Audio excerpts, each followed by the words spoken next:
Assalamualaikum warahmatullahi wabarakatuh. Perkenalkan, nama saya Ilham Nabil Syah dengan NIM 251755201114.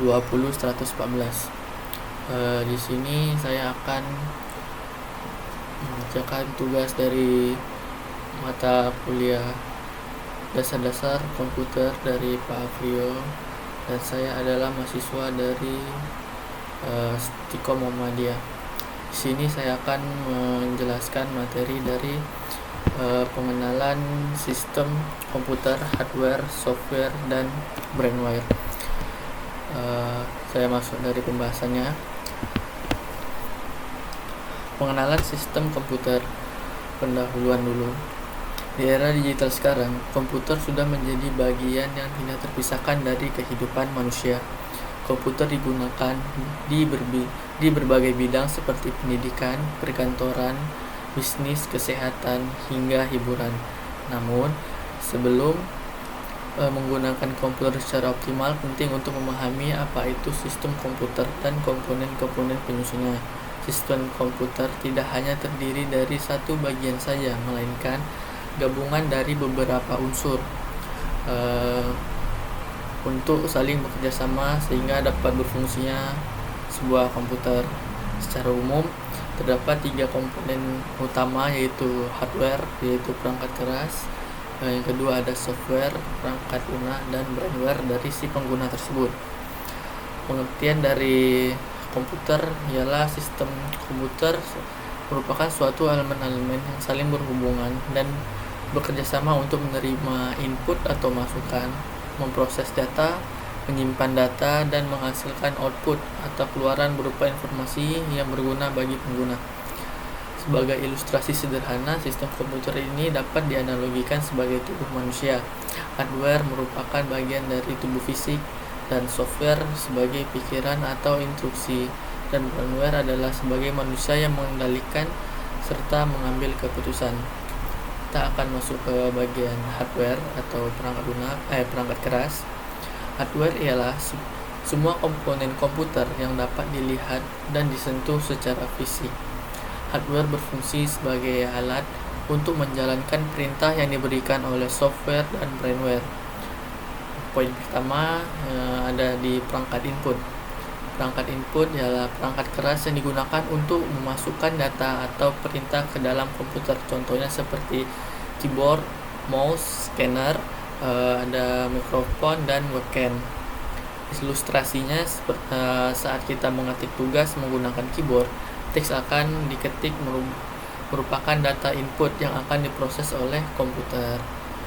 Poin kedua, perangkat proses ialah perangkat keras yang berfungsi untuk mengolah data yang masuk. Komponennya seperti CPU, Central Processing Unit, dan RAM, Random Access Memory. Ilustrasinya seperti ketika kita membuka aplikasi mengolah data kata, CPU akan memproses perintah untuk membuka aplikasi tersebut, sedangkan RAM akan menyimpan data sementara agar aplikasi dapat berjalan dengan lancar. Oke, kita akan masuk ke poin ketiga, yaitu perangkat output. Ialah perangkat keras yang digunakan untuk menampilkan hasil dari proses komputer tersebut. Contohnya seperti monitor, printer, speaker, atau proyektor. Ilustrasinya, setelah kita mengetik dan menyimpan tugas, hasil dapat ditampilkan di monitor atau dicetak menggunakan printer. Yang poin keempat ada perangkat penyimpanan. Fungsi untuk menyimpan data dan informasi seperti hard disk atau HDD dan SSD. Setelah itu ada juga flash disk atau external hard disk. Selanjutnya kita akan masuk ke pembahasan kedua, yaitu tentang software atau perangkat lunak. Software adalah sekumpulan program atau instruksi yang digunakan untuk mengendalikan hardware agar dapat bekerja sesuai dengan keinginan pengguna. Software tidak memiliki bentuk fisik tetapi sangat penting dalam sistem komputer. Poin pertama dari pembahasan software ialah tentang sistem operasi. Sistem operasi adalah sistem utama yang mengatur seluruh aktivitas komputer, berarti semua aktivitas yang ada di komputer.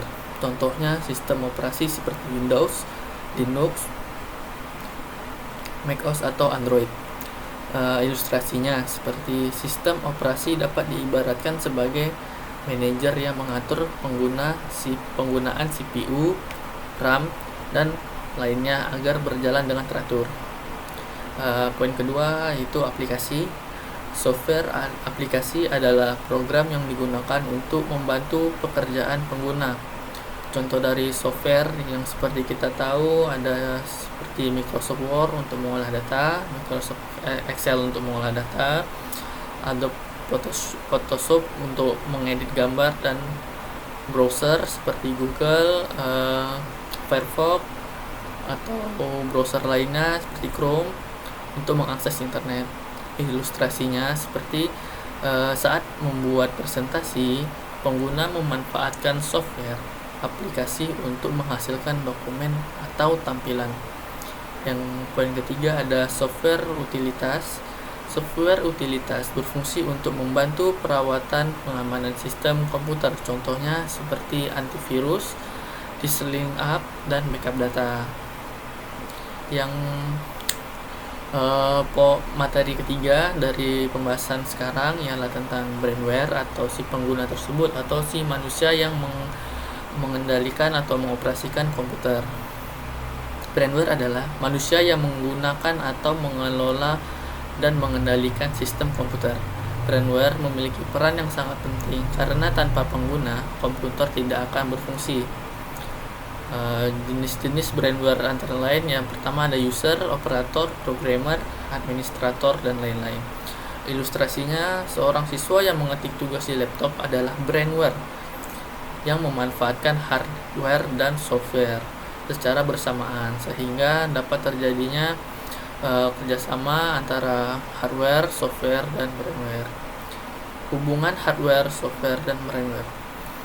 Ketiga komponen tersebut merupakan komponen sistem komputer ini saling berhubungan dan tidak dapat dipisahkan karena hardware tidak dapat bekerja tanpa software. Software tidak berguna tanpa hardware, dan keduanya tidak akan berjalan tanpa brainware. Contoh kegiatan seseorang yang sedang mengetik tugas. Brainware memberikan perintah, software aplikasi mengelola perintah, dan hardware menampilkan hasil di layar. Oke, sekarang kita akan masuk ke sesi kesimpulan.